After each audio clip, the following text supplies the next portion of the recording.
Hello and welcome to Straight Talk with me, Sifiso Mahlangu. I'm in conversation with the president of the ANC, the head of state, the commander of the armed forces, Mr. Jacob Zuma. We're a few days before the ANC's elective conference, and the president is giving me an exclusive interview. Mr. President, I welcome you to the show. Thank you very much. We are happy to be with you and with your viewers. It's a few days before the ANC's elective conference, and some say this is going to be the feistiest election ever. The gloves are off. As you step down, Mr. President, take us back to your tenure as the president of the ANC and also the head of state. What do you want South Africa to know? Well, thank you very much for that. I think these South Africans, we will themselves look at what has happened since I became the president. I don't think I could choose on their behalf. It is them who must make their own judgment.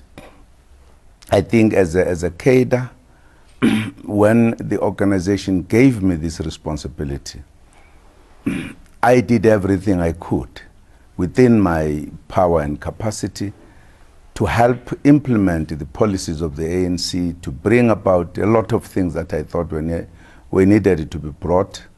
I introduced new departments, quite a number of them. We have been talking about rural development, and I thought talking about it, not doing anything about it, was not helping. It was important to focus, and therefore established a department. I also worked on establishing another one, which was performance monitoring and evaluation, because it was clear to me that at the presidency, our main task is to supervise government. And if we are to supervise government properly, you need to have a mechanism that you could really look at government at every level, at all three levels of government.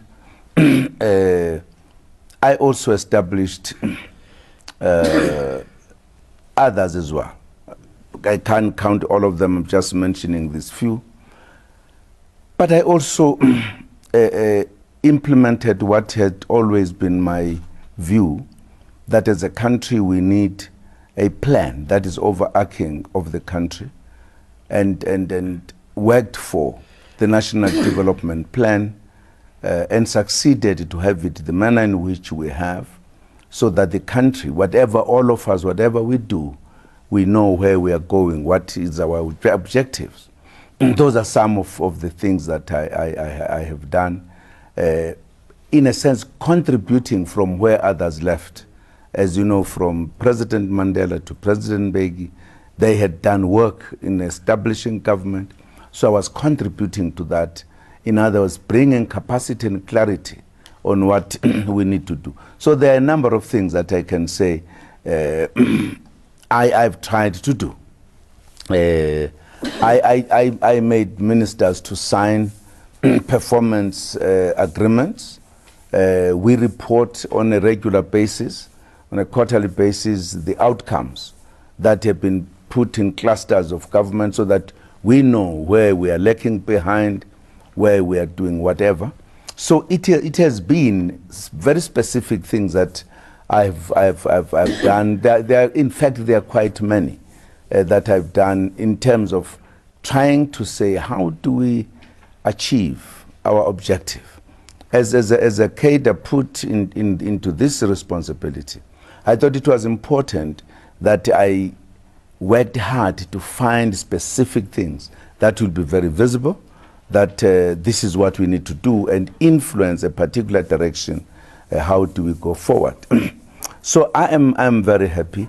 There was one department of education, and there were a lot of problems, particularly with matric. I splitted this government, this department, created two departments, indeed establishing the basic education, because it was my view that us in particular, who were put out of the proper system of education in the past, the black people, particularly Africans, they did not have the proper foundation. This is what you will get exposed as they finish matric, and that's why there were a lot of dropouts, etc. But I felt we needed to focus more, spend more time, have a clear system at the foundation, and even went to focus on the young children, even before they go to school. How do you prepare them to go to school? I think that has made us to see the change. And I've said to people, insofar as the results of matric, that they are now growing. They can't fluctuate anymore because they are now moving from a very firm foundation. I think these are some of the things that we have done in the process. And if you run a government, particularly from a country that has been oppressed for a long time, you have a lot that we have got to do when other countries have been doing it for years. Particularly if you are in South Africa, a country that suffered from a very bad policy of apartheid, which was institutionalized. And therefore you have got to deal with that. One of the problems that people forget if they talk about South Africa, they criticize government as if this government has created these problems. They fail to realize that in fact we are dealing with the terrible legacy of apartheid, and these are the things we have done in order to deal with the matter. In other countries, there's no problem about matric. People have not asked themselves why in South Africa there's a problem. There's a problem because of the education system that was there for all the time. In other countries, there was no question of failures in matric, etc., because there was no need for that, because the systems were there. Here, we deal with a different kind of thing. So if you were to evaluate and look at the performance of the South African government, the democratic one, I think people must bear that in mind. They often forget that because it is easy to criticize. President Zuma, you've recently spoken about attempts to take your life, and in particular, an incident of poisoning. Do you care to tell me more about I don't think what happened? I don't think I can tell you more about that. This happened, the thing that I've said, it is very recent. I was talking to ANC members because I was trying to explain to them where we are as a country, where we are as an organization, and why. Also talking about the balance of forces, not just nationally or continentally, but globally. It was in that context that I mentioned this because I wanted to crystallize the point. What is it that's happening? How far those who have views about us would go in order to ensure that we move in a particular direction rather than the direction of addressing the problem that face our people. So this is what I was saying. And I touch upon this because it is a reality. I was poisoned, but I wouldn't want to get into those details right now. I'm sure at the right time I will. But I was. Some people wanted me dead. And indeed, it was quite a strong poison. And I did go through quite a challenging time. Many people have said President Zuma is the enemy of white capital, or President Zuma is the enemy of foreign leaders. Can you explain, Mr. President, to say, in your view, the people who wanted to take your life, are they foreign? Is it foreign politics, or is it just geo-national politics that tried to harm you? Well, I joined the struggle when I was very young. And when I joined the struggle, and particularly when the struggle took another level of the armed struggle, the apartheid regime declared me and many others as the enemy of the state. So that is not a new thing. Not just that they did so, they actually arrested me, convicted me to prison, and I served a long term in prison. South Africa, of course, has its friends globally. I was explaining this to the ANC members so that they should understand, because if you fight for freedom, many people sacrificed their lives, and you are free now, you are around. You have to understand that this freedom must be defended. You can't just allow it to disappear. And if you are not clear about who's who and what's a balance of forces, we are not going to be able to defend it. I think it is the duty of all of us who know to explain to our colleagues what is it that we need to do. So people who said Zuma is an enemy is an old matter, and I think I know exactly who are the people who say so, and perhaps people who could do the kind of thing that was done to me. But that's part of what the struggle is. That's why you don't just end up with freedom when you have the vote, political, what you call freedom, etc. And that's why you say the struggle continues, because there are many things that we need to deal with, as well as how to defend your country and therefore your freedom, how to change the quality of lives of your people. Other people might not want you to do so, because if you do so, if you grow your economy, then you become stronger. You can resist many other things, so they would want you to be weaker all the time. I would imagine, as the ANC, I share the ANC views that I've been with all the time, and I'll defend those, and then I will never give in, because the ANC has very clear policies that we have got to implement in order to change the situation for the better, particularly for the majority who happen to be black. And therefore, those who call me their enemies, it's their choice, as it was with apartheid. Insofar as the white monopoly capital, I think the issue to me is very simple.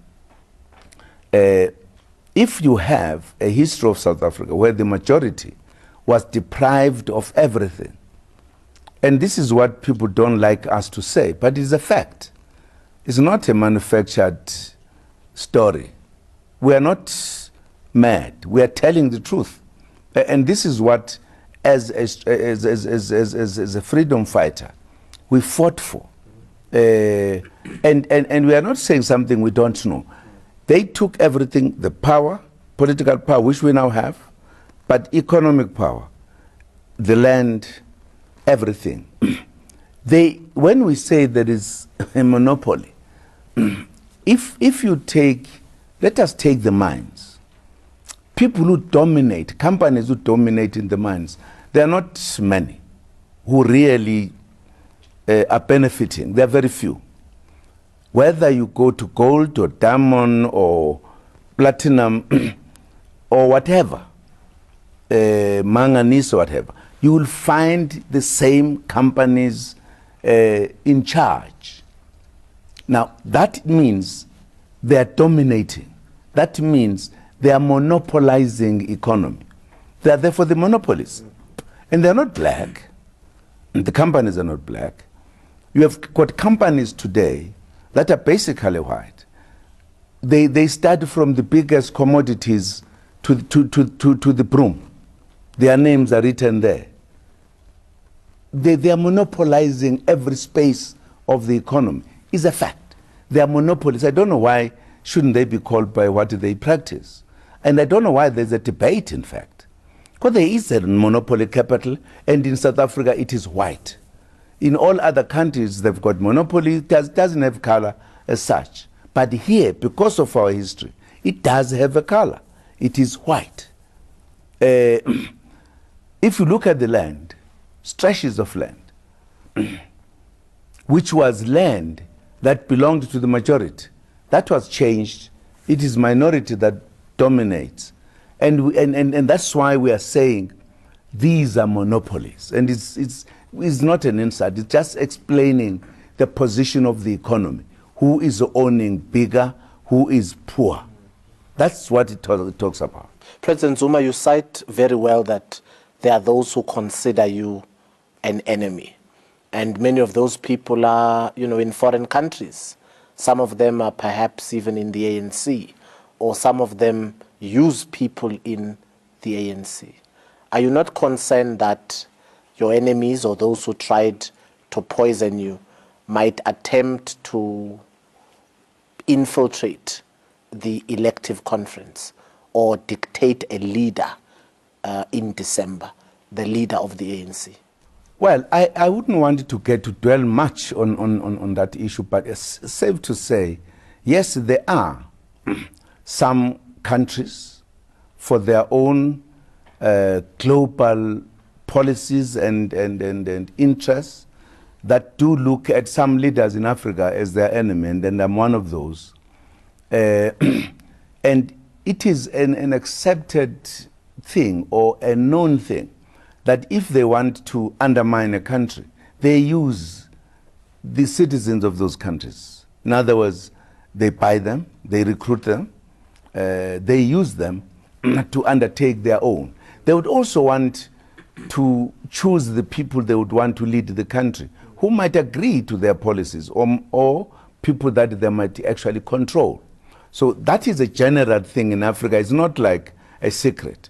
It's a generally known. Former colonial countries wanted to influence former colonies in one form or the other for their own interests. And at times, it depends. They will actually do things. You know, in Africa for quite a few decades, there used to be coup d'etats in Africa. But they were engineered by people from outside. In other words, to change government so that they put people who will support them. I don't think South Africa will be immune from such a thing.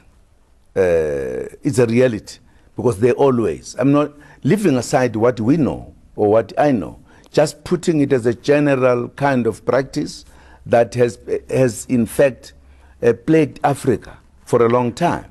At times changing even the issue of elections, how people influence elections in one form or the other, how those people have their preferences in terms of individuals. There may be other things involved there, but that's what happens. I don't think you could say South Africa is not affected by that. But I think in South Africa, what has been a difficulty to many of them is that ANC has been too strong. It's an old organization. In fact, they've been wishing that the ANC should disappear. But the ANC has been very strong.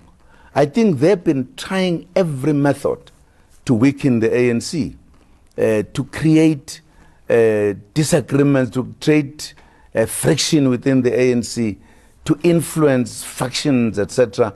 It's not just, when people look at these things happening, you might think that it's just people, perhaps what's wrong with these people? But actually there are forces that are always there, trying to influence confusion and misleading people so that they can have the things in their own way, so that they can be satisfied that they're in control. So that one is a reality that we cannot run away from. Speaking of the elective conference, the Deputy President of the African National Congress has on several platforms openly spoken about money that is doing the rounds to encourage voting or bidding for the elective conference. I'm interested to find out from you, Mr. President, what is your response with the question of money being used to buy votes? No, without responding to the Deputy President, I'm sure many people have talked about the use of money to influence things. Again, the foreign countries are culprits, as well as people within the country, that people do buy people. Is a thing that everybody talks about. But I think what people have not said, who gives the money. That is a different matter, which needs its own investigation and perhaps discussions. Or inquiry. Inquiry, absolutely. But the fact of the matter is that it's now a well-known fact that people are given money, are bought, so that they can help to promote the interests of other people, either individual. Some people do this without knowing. Some do it consciously knowing what they are doing.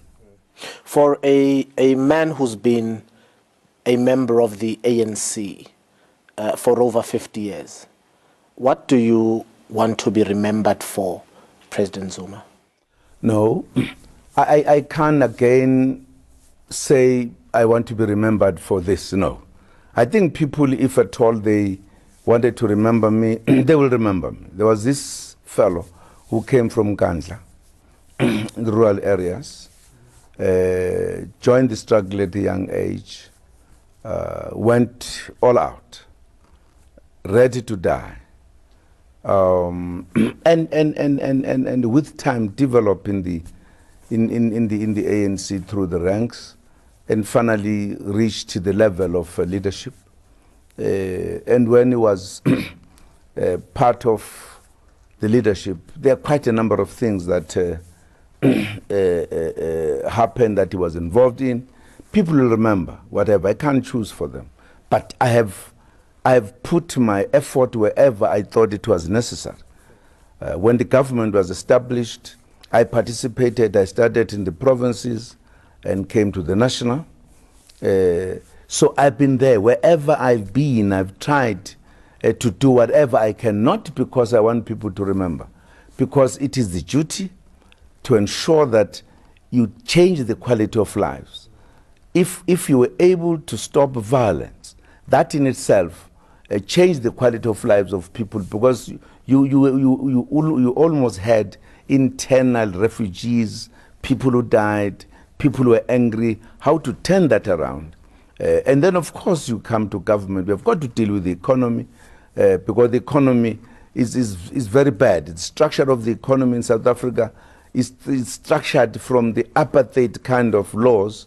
How do we untangle and unpack this is a challenge that we are going to be faced with for a long time to come.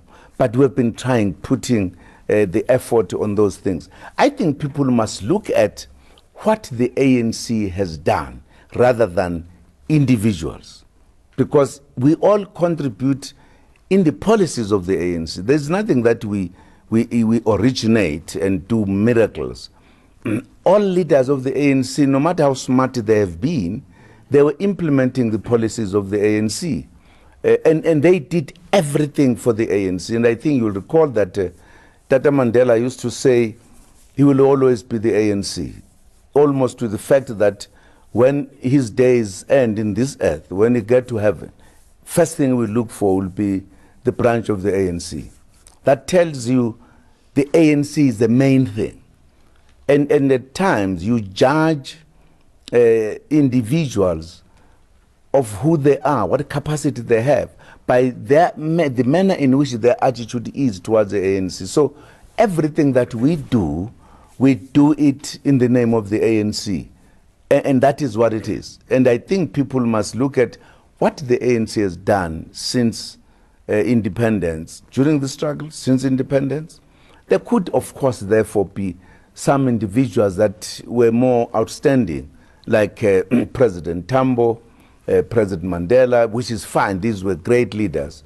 Many of us who were cadres just contributed, following our leaders, contributing to strengthen the ANC, unite the ANC, but also to ensure that we do things that must change South Africa for the better. When you spoke at the ANC's 105th birthday in January this year, it sounded almost as if, Mr. President, you wanted radical economic transformation to be your legacy project. As your term ends as president of the ANC, do you want also to be remembered for radical economic transformation? Radical socio-economic transformation is the policy of the ANC. As the cadre of the ANC, as the leader of the ANC, you have to implement the policies of the ANC. So for me, talking about radical socio-economic transformation, it's not that I'm talking about my thing. I'm talking about the policy of the ANC. In other words, sharpening the implementation of the policies of the ANC. Not that I want this to be my legacy. It's a legacy of the ANC. I think what would be important is that perhaps at a given time, the ANC decided to say, We need radical socio-economic transformation as the ANC. We as cadres, once the resolution is taken, we've got to implement it. And if I'm the president, I've got to lead that. That is why when we went to Mangaung, we had to crystallize this. And of course, for some time, people did not necessarily highlight it that much. And at a particular time, I thought it was important as a leader to clarify this as much as possible.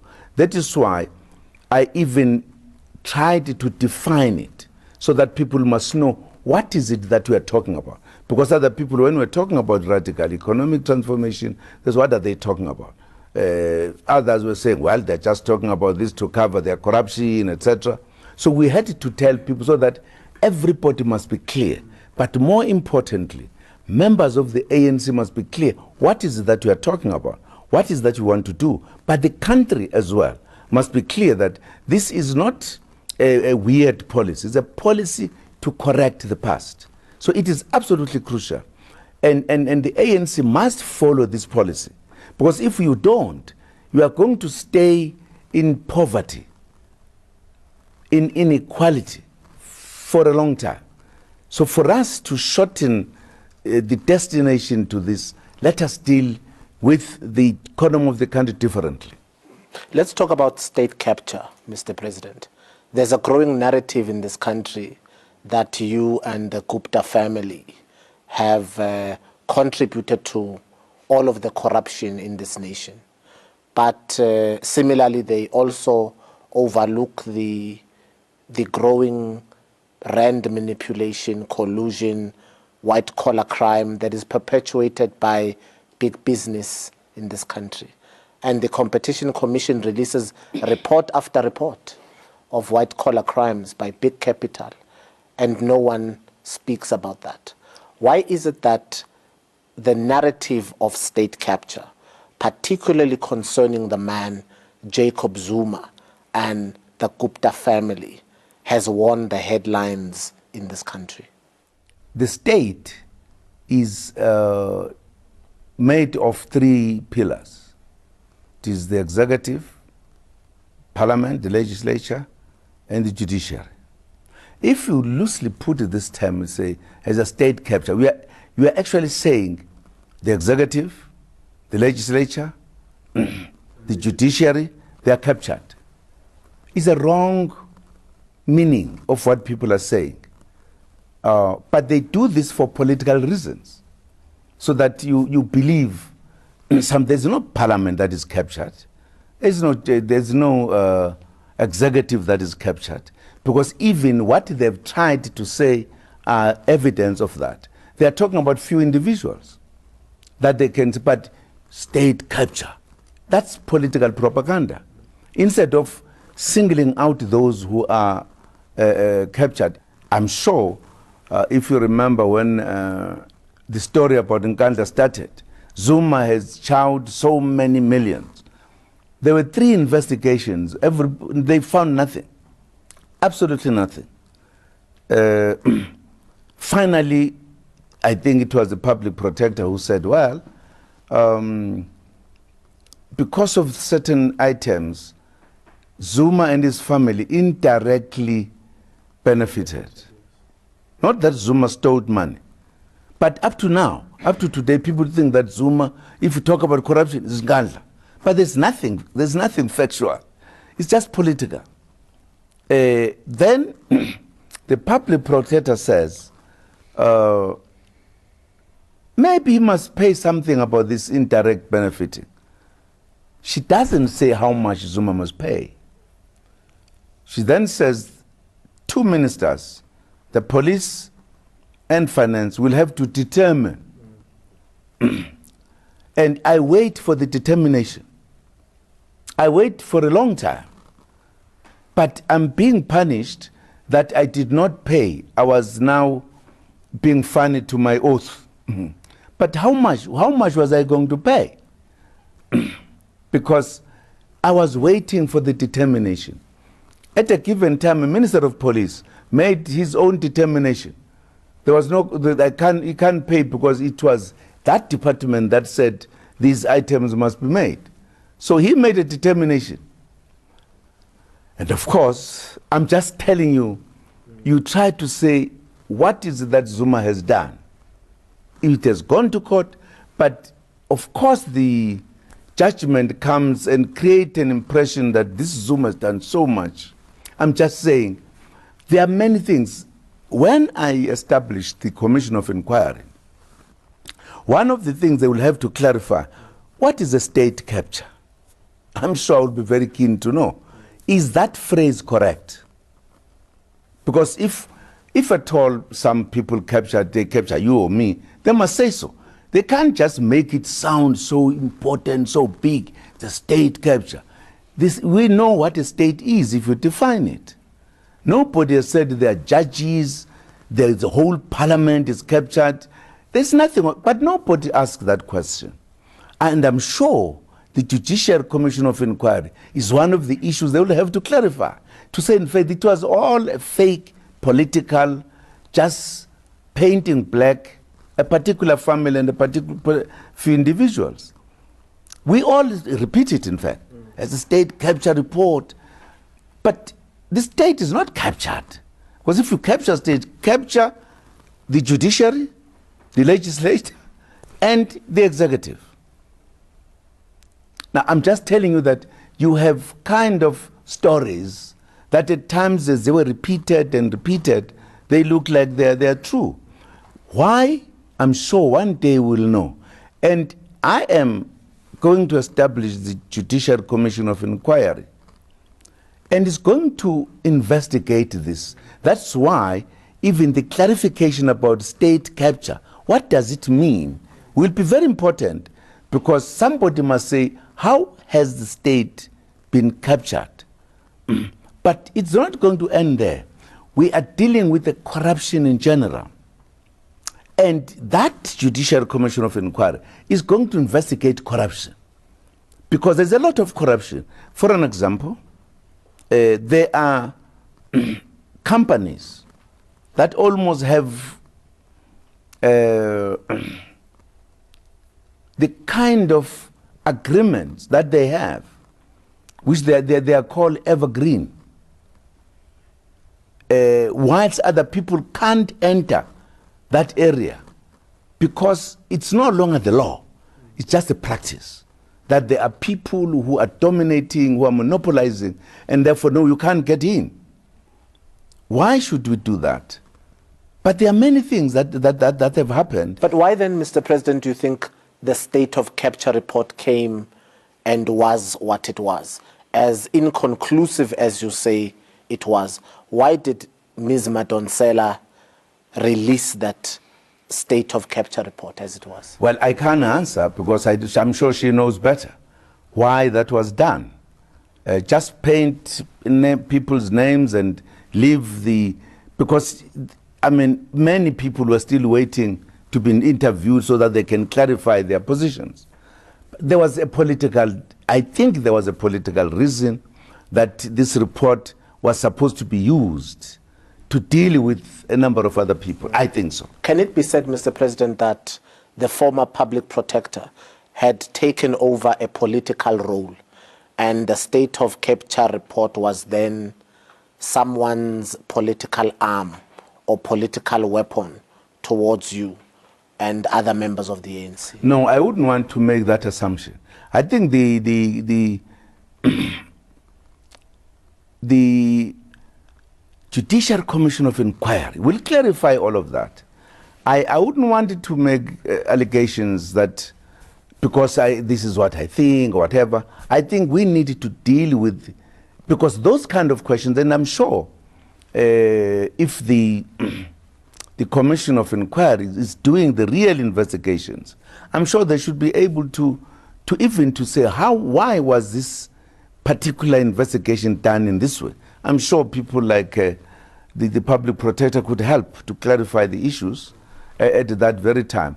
I'm saying it is the investigation that will tell us what actually happened. I can't say I suspected the public protector to be political, not at all. He was doing their job. We could not agree with the manner in which he did. And I'm sure the investigation could tell us The Judicial Commission of Inquiry. Absolutely. Yeah. Talking about the Judicial Commission of Inquiry, Mr. President, you've highlighted that many people are going to be implicated, particularly those who are very loud today, speaking about state capture, will be implicated when the Judicial Commission of Inquiry has its day. Can you maybe give me an indication? Are there people in the ANC who will be implicated? No, I was answering questions in Parliament. I did not say they will be implicated. No. I was explaining that there is going to be a commission of inquiry with broad kind of terms of reference that will cover everything, because we don't want to leave anything. And through that process, I am sure those who are corrupt, they will come out. And that's a point I was saying. I was saying, even those who are saying let it come, who are using political phrases to say let it come, they might regret. In fact, no, I said they will regret. That's the point I made, because it's not going to be choosy. It's going to go to those who have done wrong things. That's the point I was making. Certainly, I am aware as the president of this country that there are things that need to be investigated. Others have been investigated. I have fought corruption. I think I have signed the SIU proclamations. The number that I've signed, nobody has ever signed so much. Fighting corruption. But it is said I'm more corrupt than anyone. There are people who did not necessarily do so. I have done that. So I'm also aware of what is happening in government, being where I am. When I made that statement to say some people will regret, I mean it. Because it's not going to be like a narrow thing as it was done for the state capture report. Very narrow, investigate X, Y, Z. It's going to be broader. Everybody is going to be whoever is corrupt. That's the point I was making. Is it then possible that the white corporations or big business in South Africa, those who participate in collusion, rent fixing, white collar crime, will also have to account in the Judicial Commission of Inquiry? Because often when we speak of government, we call it corruption, but in the private sector it's called white collar crime and all other terminologies. Yeah. Do you think that big business will have to account within the Judicial Commission of Inquiry? The Judicial Commission of Inquiry will investigate, terms of reference will indicate. And I'm merely saying, we are going to investigate and investigate very thoroughly. If Zuma is corrupt, it's going to be found by this commission. It's not going to be something manipulated. It's going to be very open, and it's going to go to wherever that people can say there's corruption here. No matter what organization you belong to, no matter what business you belong to. Mr. President, let's talk about land. One of the burning issues in your administration has been the expropriation of land with or without compensation.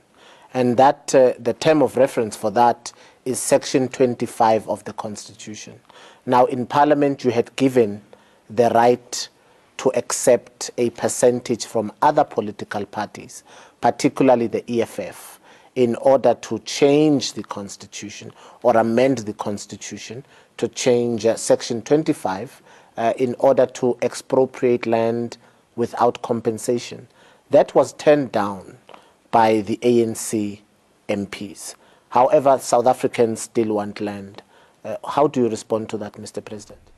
Well, firstly, the question of land. The ANC has a very clear policy. And people forget that one of the causes of the struggle was land. So it can't just disappear. And with time, I think we reached a point where we could work on the policy, clear policy, we had a constitution, because we knew that these matters must be resolved. From immediately after 1994, we had a policy, which we thought was a policy to help us move on this issue. The question of willing seller, willing buyer. And that was done, but it could not succeed because the issue is more serious. What then we are saying, because in the Constitution, there is the clause that talk about appropriation. So we say, let us correct the question of the land within the law, within the Constitution. The Constitution allows that. And therefore, this is one of the options that as we talk, we must deal with. We want to have a more legal way of dealing with it. The point I was making in Parliament was that if it needs to change the law or amend the Constitution for that matter, and I said the land was taken from the black people. Black parties must vote together. I said it. I was addressing the traditional leaders because it is a serious matter. If this matter is not resolved, it could be a time bomb that will explode down the line. We need, as a democratic country, to find a way where we all agree how to do it. Not to do it to please certain people, but to solve the problem of the people who own no land, who own no means of production, the poverty, inequality, the poverty was brought particularly to us, black people, by the land that was taken away. And you can't solve those issues, inequality, unemployment today, without resolving the land question. Even our efforts to industrialize, without space, without land, even that kind of program will be very restricted. So it is a critical point. South Africans should accept. We are not saying let us take the land from those who possess it, but we're saying we can't have people who own all the land when other people don't have it. And they're citizens, they've got rights also to utilize the land. That's a matter we're talking about. Let us come together, work together to solve the problem. There's no need to fight about it as if you say, I don't want this issue, it's going to disappear. Because those who are hungry, those who have nothing, what must they do? So all we are saying, let us not use wrong methods. That is why when in Parliament, there was a question of the EFF, the ANC did not vote with EFF because EFF has a thing that occupy the land, get in there. I think the ANC was feeling there's no clarity here. And also, if EFF was experienced knowing what to do, they ought to have sat down with the ANC and said, look, this is what we are doing. These are the reasons and we're going to do it this way. You can't just say, we are making a proposal, vote with us, without even engaging. That was a problem. Because you can't say because the land is a common point that we are fighting for. Therefore, automatically, particularly if you come from the background, wherein you send people to say, just go and occupy the land. That's not dealing with the issue of the land from within the framework that is acceptable. So that was a problem. Why is it then, Mr. President, that in 23 years of democracy, less than 5% of the land has been expropriated? Even with the policies in place, land has still not been delivered to black people? Or is there a non-compliance from the white population for land expropriation? I think it is the manner in which we dealt with it. I think, as I say, the policy that was really leading was government will buy the land from those who own it and give it to those who don't have it and those who claim it, the willing buyer, willing seller. But as you can hear, it's a very soft way and user-friendly way of solving the problem within a particular framework. But if the seller is not willing, what do you do? Because we did not have a number of people saying we are willing to sell, here we are, this is so is the land so much. Only those were willing to. Now, in other words, we are saying this method doesn't, because it depends on the individual. If an individual is not willing, stays with this huge, huge land. So we are saying, let us work out another method still user-friendly, still within the framework of the law, but to deal with it properly, to be effective, in a sense, to address the problem, not to talk about it and just to solve it in a manner that you can't solve it. We also did not say if the land is bought, is given to people. We opened two options. You occupy it, but if you want, you can get money. I think we should have had a very clear system that once the land is given back, no question of the money must come. The land comes back, you use it. Because land is economic thing that you have. And land must be used by you and the generations to come. If you take the money, you sell it, you take the money, you are going to use the money, it's finished, you are back to square one. Because the land must guarantee, if we have got land, you can even borrow money, you can do everything. So we now say we need to have a very clear program that those who get the land, they must not get rid of it or get more poor because they did not use it. We have now seen that if we give it to them, they can't use it. And therefore, government must have a program that is going to compel them not to get rid of their property. So that is what we are looking at. There are many things we would want to do to ensure that the issue of the land is addressed properly. Some time back, Mr. President, you gave an order to former Minister of Education, Mr. Blaine Zimande, to make sure that free education comes. You also contacted Mr. Pravin Gordhan, former Minister of Finance, to make the resources available for free education. That still has not come, and the students still call for free education. What will happen, Mr. President? Well, firstly, that policy, the policy of the ANC, it has taken resolutions in many conferences, leaving aside what is in the Freedom Charter many, many decades ago. We are very clear. The issue of education is absolutely important in this country. Education is one instrument that empowers a nation. If you take our history and how education was addressed, we cannot delay the question of education, that people must be empowered. And that's why the ANC has been taking these resolutions. Now, what becomes important, how do we implement the policies of the ANC? Now, we can't, of course, just implement it overnight. We've got to take into account the state of the economy, many other things. That is why we established, when there was a debate and strikes, we thought we should establish a commission of inquiry that must carefully look at this question. How could we resolve this? Not whether we should agree whether they should free education or not.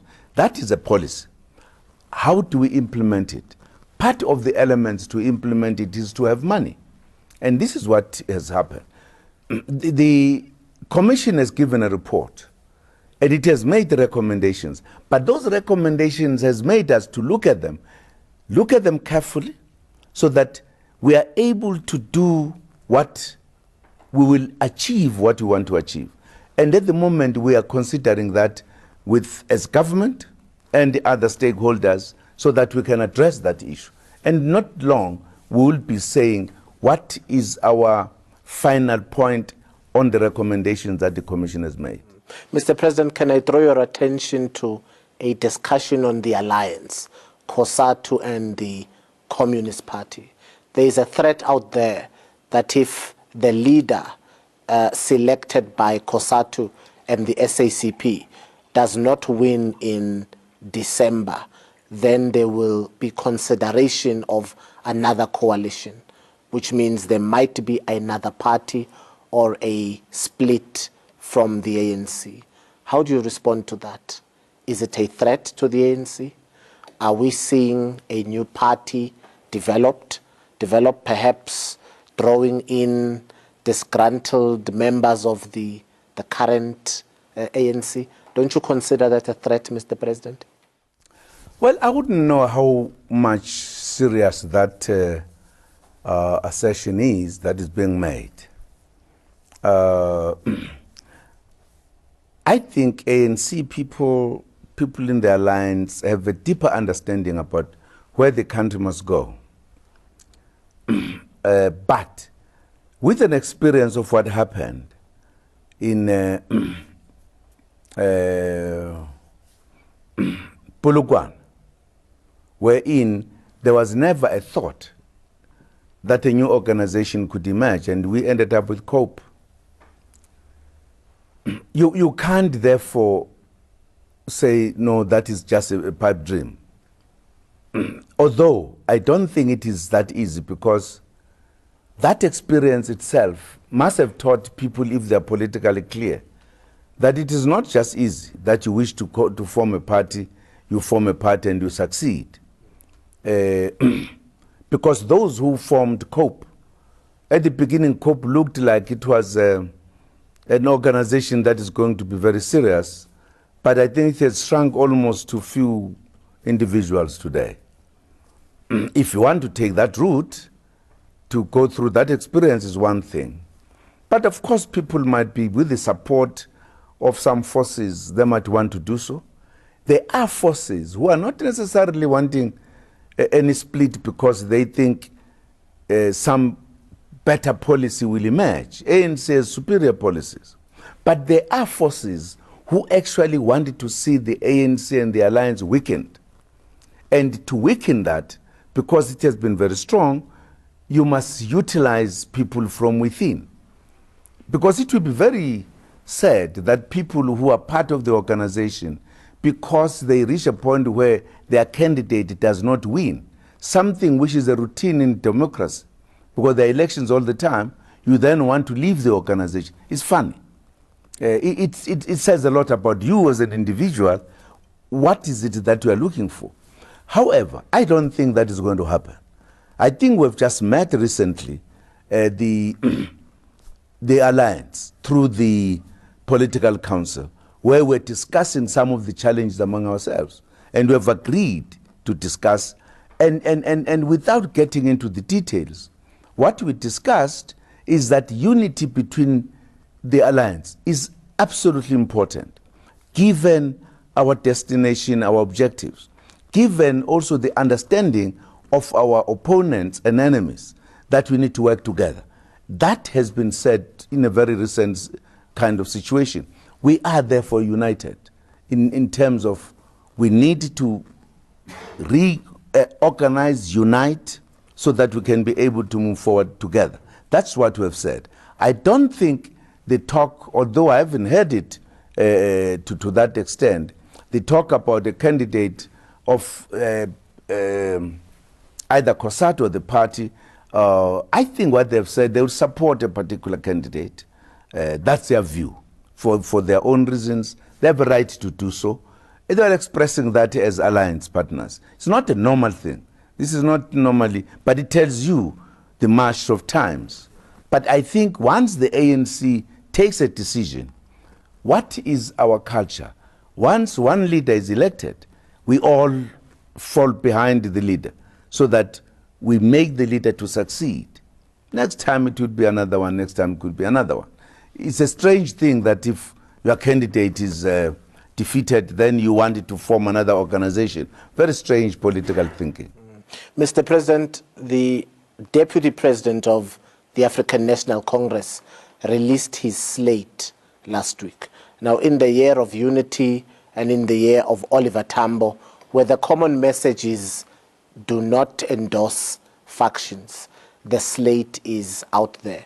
Why has the Integrity Commission not called in Comrade Cyril Ramaphosa? Well, I wouldn't be able to comment on that because the Integrity Commission discusses in its own way. I would imagine that was a political statement, a campaign of the Deputy President. I wouldn't want to comment also on that one. But all I know is that we are all agreed that we don't want factions. We are all saying we need to unite. We need to unite the ANC. We need to unite the alliance. And that is what we are saying. And therefore, I wouldn't want to comment on what other comrades are saying as they campaign in one form or the other. I think it would be unfair. But I think we are all agreed that we don't need factions. We need to unite the organization. My closing question, Mr. President, do you have any intention of bringing the economic freedom fighters back into the ANC? Well, we have not discussed that, about the EFF, whether they could come back to the ANC or not. I think the problem that EFF is faced with is that many people, particularly in its top leadership, come from the ANC. I don't think if you are in the ANC, we are able to create another policy better than that of the ANC. I think that's one of the dilemma of EFF. What can you say to the people of South Africa?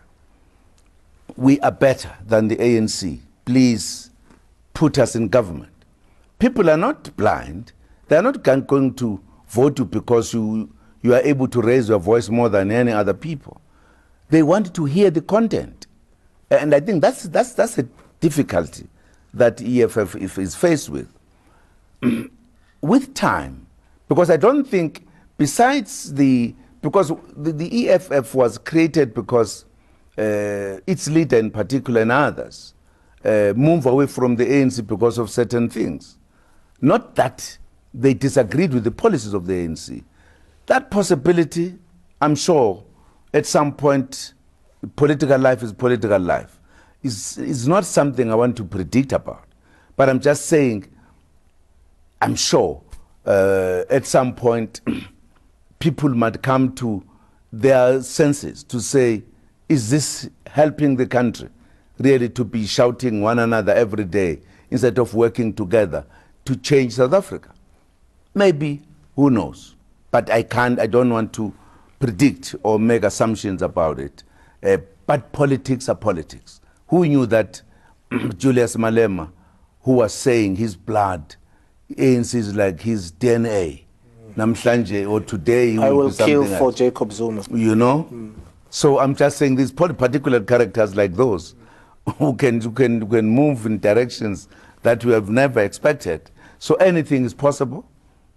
ANC has always been open, always opens the doors. ANC wants unity, wants many people to come together, to work together, to achieve our goals. So we are not going to say no to somebody who says, I'm ready to work with the ANC.